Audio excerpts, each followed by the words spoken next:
Good evening, everyone, and welcome to Skagit Valley College. I'd like to begin my speech with a story. This story took place in the small town of Rajasthan, India, in the early 60s, when education was not the norm. The story of a teenage girl, 16, 17 years old, who hadn't quite finished high school yet, whose both parents had passed away when she was 3 or 4 years old. Her uncle and grandmother were taking care of her.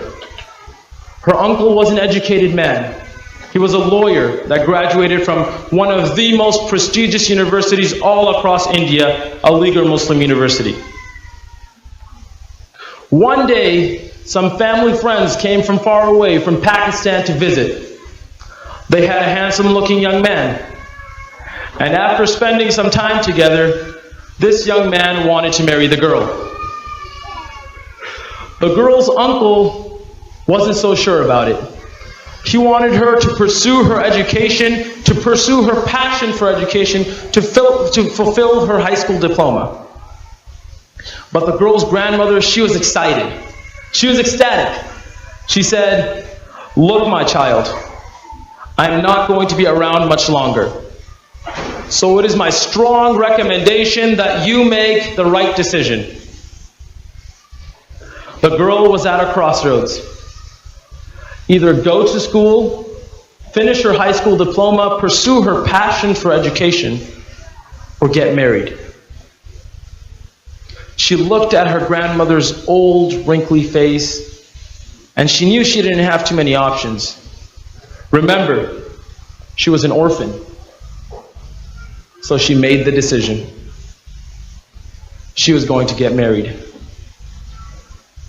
The day of her marriage, when she was about to sign her marriage documents, and she saw the place where her soon-to-be husband was supposed to sign his name, she was shocked.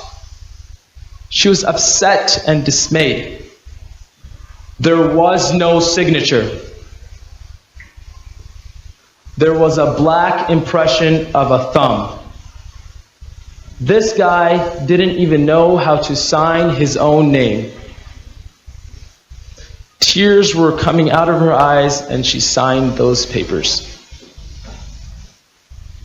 Imagine this young girl, 16, 17 years old, going on a British era locomotive, going to a place she has never been, going to a place she has never seen, going thousands and thousands of miles away from her family to a place she has never been.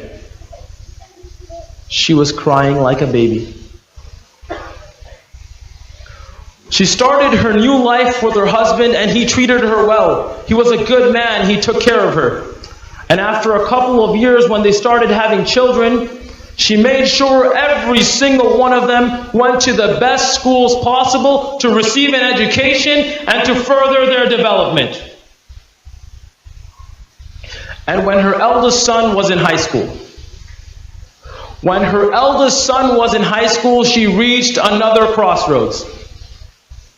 Her husband, he wanted him to start working right away, to start making money for the family. But she had different plans.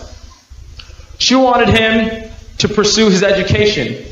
She wanted him to pursue his passion for education. So, to show her children her motivation for education, to show her children her drive for education, to show the world her motivation for education, she went to school with her son, and she got her high school diploma. All of her children, and I mean all of her children, shattered stereotypes left and right. Her own daughter got a master's in biology.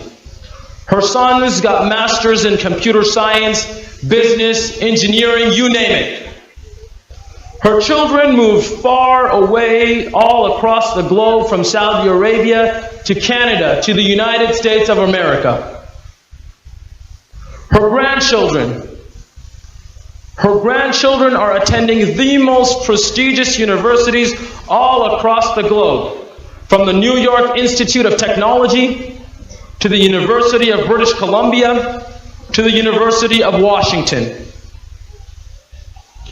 No one, and I mean no one, could imagine that this orphan from India could have a grandson that would be graduating with an associate's degree in physics.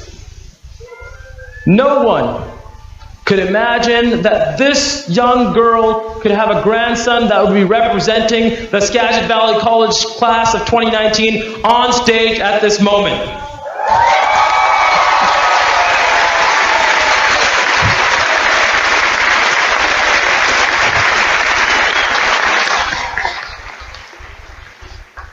That young lady is here with us today.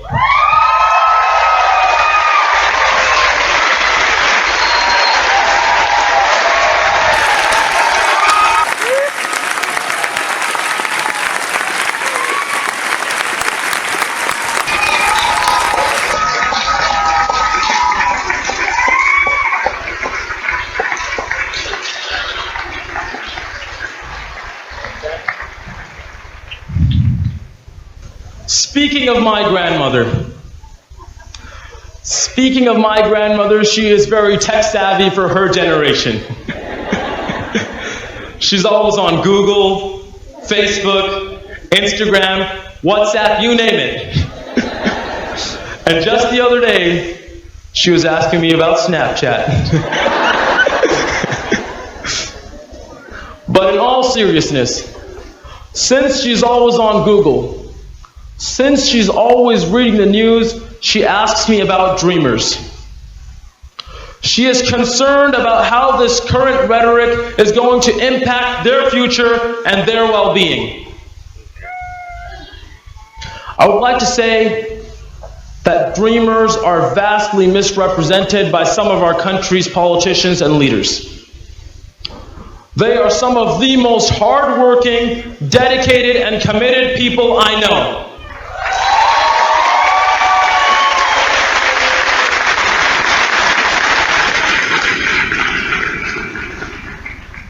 And I know quite a few of them, and let me tell you something. Some of them are working 2 jobs just to provide for their families, just to get food on the table and receive an education. Thousands and thousands of these amazing human beings are graduating from high schools, colleges, and universities all across the United States. They are the faces of America.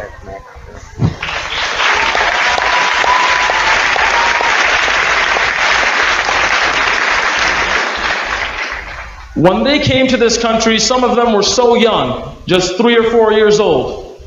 They don't know any other country than the United States. They have never been to any other country than the United States. They have their homes in the United States. They have their friends in the United States. They have their families and their loved ones in the United States. So I humbly request our politicians and leaders in Washington to please come up with a permanent solution, some kind of reform, so that they don't have to keep looking over their shoulders. So that